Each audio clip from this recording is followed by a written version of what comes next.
இவங்க சண்டைக்கு போறத பார்த்தோன்னே ஊர்க்காரங்களும் பின்னாடியே வந்துட்டு இருக்காங்க. அதுக்குள்ளேயே ஊர்க்காரங்களும் குரூப்ல போட்டுறாங்க. மாஸ்டருக்கு விஷயம் தெரிஞ்சிருது. குமார் தண்ணிக்குள்ள விழுந்த ஒருத்தரை காப்பாத்திட்டு வருவான். அவங்ககிட்ட நீ அந்த பொண்ணுட்டு பேசுனது மொத்த ஊருக்கும் தெரிஞ்சிருச்சுன்னு சொல்றாங்க. இந்த பக்கம் மொத்த ஊரும் வீட்டுக்கு வந்து நிக்கிறாங்க.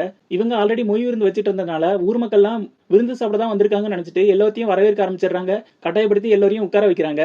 இந்த நேரத்துல தான் சாரோட அம்மா இவங்க பையனை திட்டிடுறாங்க. கோவத்துல இந்தம்மா சும்மா இருக்காம நீ ரொம்ப யோக்கியங்களங்க பேசாத, நீ அந்த வைத்தியர் கூட தனியா இருந்தவதான்னு சொல்லிடுறாங்க. வைத்தியர் கோச்சிக்கிட்டு அங்க இருந்து போயிடுறாரு. இப்ப அந்த சுலோச்சனா அங்க இருந்து நீ மட்டும் எதுக்கு மொய் விருந்து வைக்க, உன் பையன் கல்யாணம் பண்ண மாட்டேன்னு சொன்னதுனால தானே மொய் விருந்து வைக்கன்னு சொல்லிடுறாங்க. இப்ப பதிலுக்கு இந்த குமார் குடும்பத்துல உள்ள ஒருத்தங்க சண்டையை வேடிக்கை பார்க்கறதுக்காக வந்த ஒருத்தங்களை பத்தி தப்ப சொல்றாங்க. இப்படி மாத்தி மாத்தி இந்த ஊர்க்காரங்களாம் அவன் அவங்க கூட போனா இவன் கூட போனான்னு மாத்தி மாத்தி தப்பு தப்பா பேசிக்கிறாங்க. இந்த நேரத்துல வைத்தியரோட சிஷியன் வைத்தியர் அவமானப்பட்டாருன்ட்டு கோவத்துல பக்கெட் எடுத்து குமார் வீட்டுல உள்ள ஒருத்தங்களை அடிச்சிடுறாங்க. இப்ப எல்லாரும் ஸ்டார்ட் பண்ணிடுறாங்க. மாத்தி மாத்தி ஒருத்தருக்கு ஒருத்தர் அடிச்சுக்க ஆரம்பிச்சிடுறாங்க. அந்த வீட்டை சுத்தி இவங்க எல்லாரும் சண்டை போட ஆரம்பிச்சிடுறாங்க. இது எல்லாத்தையுமே சுலோச்சனா மறைஞ்சிருந்து வேடிக்கை பார்த்து சந்தோஷப்பட்டு இருக்காங்க.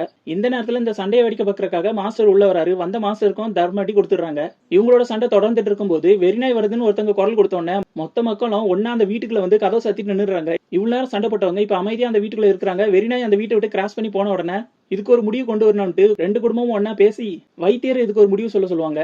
வைத்தியர் ரெண்டு பசங்களுக்கும் ஒருத்தருக்கு ஒருத்தர் பிடிச்சு போச்சு, அதனால அவங்க ரெண்டு பேருக்கும் கல்யாணம் பண்ணி வச்சிரும்னு சொல்லிடுறாரு. இந்த ரெண்டு குடும்பமும் சமாதானமாயி சம்பந்தம் பேச ஆரம்பிச்சிடுறாங்க.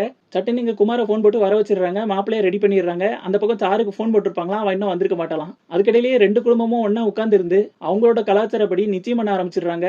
நிச்சய தாம்பளத்துக்கு பதிலா காய்கறிகளை அவங்க கை மாத்திக்கிறாங்க. கரெக்டா அந்த நேரத்துல சாரு வீட்டுக்கு போறா. வீட்டுல வயசான பாட்டி எல்லாரும் சண்டை போடுறதுக்காக குமார் வீட்டுக்கு போயிருக்காங்கன்னு சொல்லிடுறாங்க. இப்ப நேரம் குமார் வீட்டுக்கு வந்துடுறா.